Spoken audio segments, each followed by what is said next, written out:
What's up, everybody? Gibson's Lawn Service checking back in. I want to break down this video.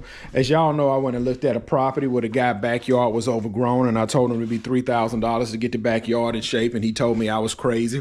He said he had a guy who was going to do it for $500, and I told him he needed to call the guy that was going to do it for $500. He said he still think it's only worth $200. And Mr. Crossface 007 is telling me, he was telling me, because I told the guy, I said, man, he'd have been cheaper off. He'd have been cheaper off just paying somebody to maintain the property for the past 2 years and just letting it get out of control. And I was explaining, if you'd have been paying to get your grass cut on a routine basis, it wouldn't turn into a forest. And Mr. Logic was saying, so Mr. Crossface 007 was saying, so with that logic, if I normally get a haircut twice a month for $25 and decide to save money for 5 months, then the next cut should be $250. He said, that's cray-cray. But like I said, if people are lazy and foolish to pay it, then so be it. I would do it the dumb way and go rent some gear and do a little bit at a time, or go hire a Hector. See, that's what this guy did, Mr. Crossface 007. He came home to the forest. See, Mr. Crossface, when this guy left the state for 2 years, he just automatically assumed that his grass was going to stop growing. And when he got back, he was shocked at the forest he had. And then he started trying to cut the forest himself, Mr. Crossface. And he realized, man, I can go hire a Hector to do this for $200. So he started calling around, and he called Hector. Hector wanted $500. Then he called me. I wanted $3,000.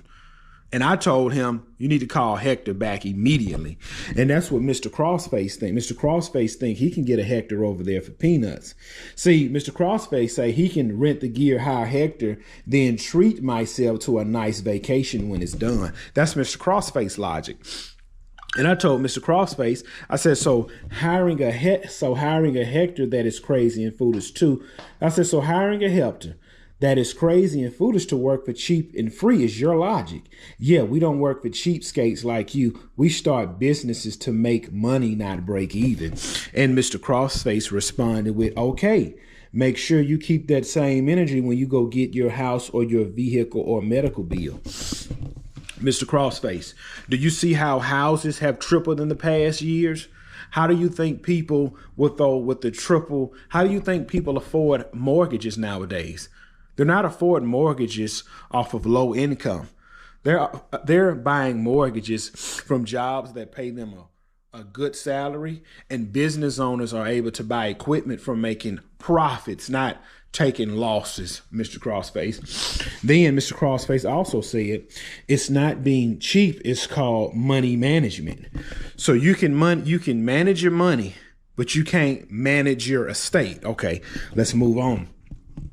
Mr. Crossface also says, why would I pay a non-skilled laborer that kind of money that is a high school dropout? Okay, Mr. Crossface says, why would I pay a skilled laborer that kind of money for a high school dropout? Now, I want to show y'all something, because Mr. Crossface also said, let me get to it.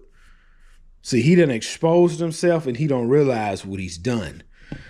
Mr. Crossface also says $3,000 for a day's of work. Shoot, that's why I don't even bother hiring anyone. I would have to give up 160 of my hours at work for 8 of yours. So, Mr. Crossface, now I know I didn't go to college or anything, but see, I cut grass. And I was smart enough to understand I'm not going to waste my time in somebody's school when I can come out here and make this $3,000 in about 3 or 4 hours. Compared to you, you said you have to work 160 of those hours to make that kind of money. And let's continue on a little more about what Mr. Crossface was saying. Mr. Crossface, he also says, one guy was telling him, hey, man, anyway, Mr. Crossface was like, I'm far from broke. I enjoy keeping what I make rather than paying some high school dropout. Right. And see what happened, Mr. Crossface? This guy's thinking like you. He can't find nobody to work for $200, so he have to open his wallet up just a little bit more. then you see, Mr. Crossface, what's going to happen with this guy? Because I've seen it time and time again. He's going to find a bum to run over there. This is what's going to happen, Mr. Crossface. He's going to find somebody for $200. They're going to come over there. They're going to work for about 4 hours. And they're going to be like, we're going to get lunch, and they're not coming back. And then what's going to happen, Mr. Crossface, he's going to have to call around. He's going to find a guy for $500, and the guy for $500 just may push through and get it done. But you see, the $200 guy have learned a lesson not to work for cheap and free. And the $500 guy will learn a lesson too. Man, this was worth about $1,200. Because see, I used to be those guys, Mr. Crossface, and I know, yes, this is a $3,000 job. Yes, we will be out of there in about 4 hours. Yes, I'm a profit about $2,200, $2,300 on that job. Why? Because I know what to do to get it done. It's not my fault he let that backyard turn into a forest. It's not my fault he didn't go rent the mini excavator. It's not my fault he didn't go rent a dump trailer. So just because I decided to go rent it and do the job and get paid and get in and get out. See, that's how a high school dropout think.